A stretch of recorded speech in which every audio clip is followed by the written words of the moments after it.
నమస్తే అండి. యూట్యూబ్ ప్రేక్షకులకు నా యొక్క నమస్కారాలు. ఈ మరుగుమందు చూసారా అండి? మరుగుమందులో రెండు రకాలు ఉంటాయి. మనకు ఒకటి వచ్చేసి తినే తాగే దాంట్లో పెట్టేది, అంటే అది కడుపుకు పెట్టేదన్నమాట. అది మనం అన్నంలో, కూరలో, చికెన్లో, మటన్లో, జ్యూస్లో, స్వీట్లో, కూల్ డ్రింక్లో అది పెట్టచ్చు. అంటే తినే తాగే దాంట్లో పెట్టాలి. అది కడుపుకు పెట్టేది వస్తుంది. ఇక రెండోది మనకు బట్టలకు, చెప్పులకు, తలకు, వంటికి ఏదో ఒక భాగాన పూసే మరుగుమందు వస్తుంది అనమాట. అది లిక్విడ్ వస్తుంది.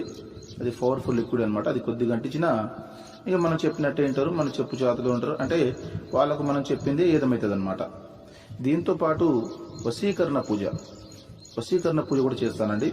చాలా సంవత్సరాల నుంచి విడిపోయిన భార్యాభర్తలు కానీ, ప్రేమికులు కానీ, పిల్లలు కానీ, ఎవరైనా కానీ చాలా సంవత్సరాల నుంచి విడిపోయిన వాళ్ళని పీర్ల ద్వారా, వాళ్ళ ఫోటోల ద్వారా నేను వశీకరణ పూజ చేస్తాను.